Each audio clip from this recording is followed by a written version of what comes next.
Hi everyone, I'm back with another short little story. This one is called Nowhere to Hide, and it's a tale from Russia. Whenever Ivan scooped turnips from an iron pot, he wished for elegant food on a silver platter, food fit for a prince. That's what Ivan wanted to be, a prince, even if it meant marrying the most evil princess in the world. This princess lived high on the mountain top, in a castle surrounded by forests that sloped down the sides. Her father had promised half of his kingdom to any suitor who could win her hand. But the princess didn't wish to marry, so she gave her suitors 3 chances to hide from her, knowing they would never be able to hide from her magic spyglass. And when they failed her test, what did she do? She chopped off their heads. But Ivan wasn't discouraged. He didn't think she would chop off his head. So he packed his knapsack and set forth. On his way to the castle, he strode along the beach, dreaming of riches. But soon he was hungry. He threw a hook into the sea and caught a shiny fish. Just as he was about to toss it into his frying pan, the fish spoke to him. "Spare me," it gasped, "and someday I will help you. Take one of my silver scales. Burn it when you need me, and I will swim to shore." How could a fish help him? Ivan couldn't imagine, but he took pity on it, plucked one of its scales, and tossed the fish back into the sea. The moment he touched the shimmering scale, he felt a strange tingling throughout the back of his neck, as if someone were watching him. He spun around. No one was there, but just as he turned back to the sea, he glimpsed an eye in the incoming wave. A cold, cruel eye that disappeared when the wave broke in a cascade of foam. Ivan was not easily frightened, but what was that eye? He raced along the sand, his heart pounding, and he didn't stop to rest until the castle path veered from the beach and plunged into the forest. Ivan leaned against a tree, catching his breath, and while he stood there, he saw an eagle land at the edge of a stream. He quietly pulled a net from his knapsack, for he was still hungry, and threw it over the eagle. But the eagle behaved just as oddly as the fish. It begged for its life, offering Ivan a feather, which he could burn if he needed the eagle. So Ivan released the great bird. Needing an eagle? Ivan would have laughed out loud if he weren't so uneasy. He felt that eerie tingling again, raising the hairs on the back of his neck. Again he spun around, searching for whoever was watching him. Again he saw no one. But when he dipped a cup full of water from the stream and lifted it to his lips, he saw that an eye was staring at him intently from the bottom of the cup. Ivan threw it on the ground and kicked at it. He hid behind a tree. When he finally dared to retrieve his cup, the horrible eye had disappeared. Ivan no longer walked on the trail that was winding its way to the castle. He stayed off to one side, darting from tree to tree, hoping to hide from the eye that seemed to be following him wherever he went. But he was getting hungrier by the moment, and when he saw a fox crossing a clearing, he pulled forth a bow and arrow. "Don't shoot!" cried the fox. "Someday you will need me. If you burn a tuft of hair from my kin, I will come." Ivan hardly dared to touch that tuft of hair. He knew what had happened when he touched the fish, scale, and the feather, but how could he refuse help? He had never been on such a strange journey, and he had no idea what he might encounter next.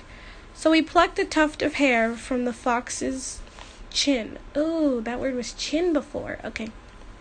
And even before his neck started tingling, he saw the cruel eye reflected in the shining eye of the fox.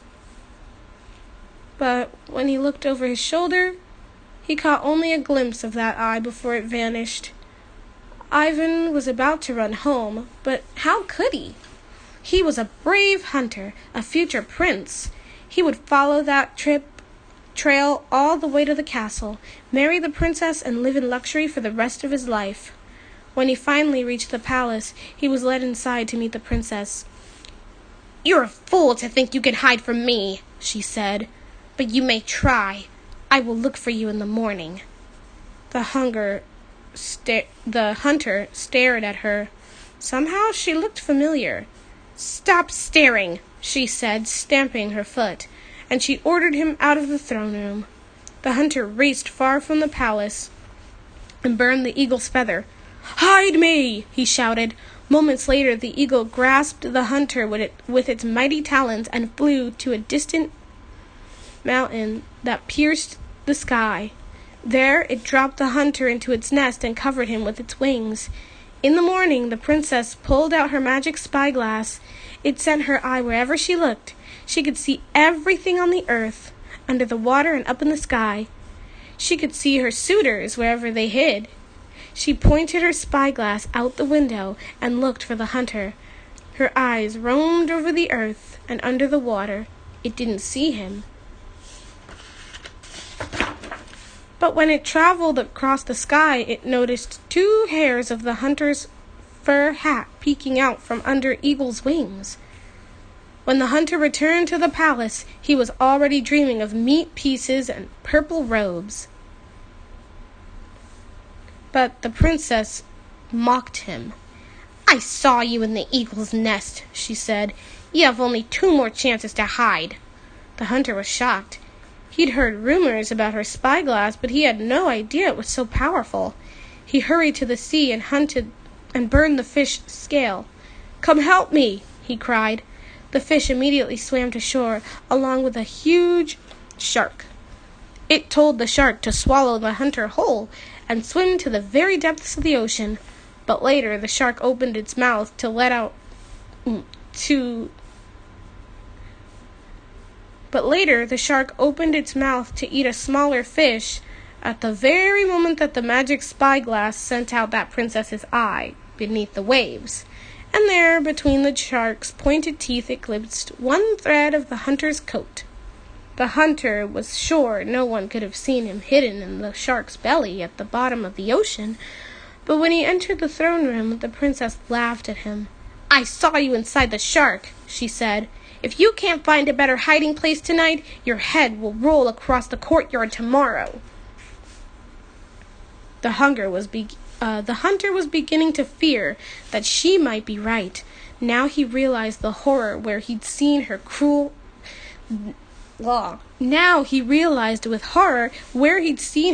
eyes, in the wave at the beach, and in the cup in the forest.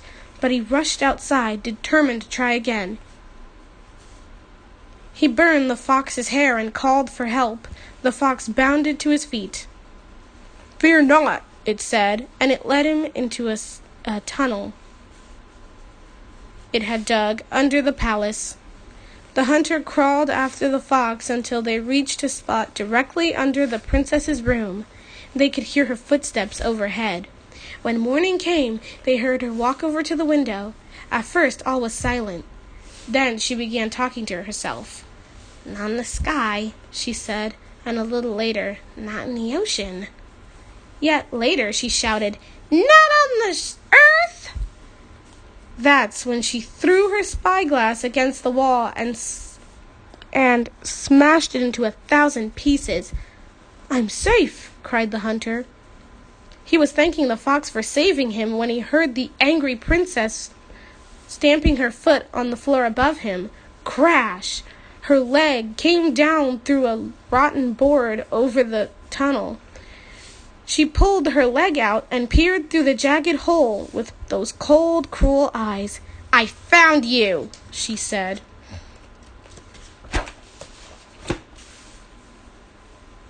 And that's the end.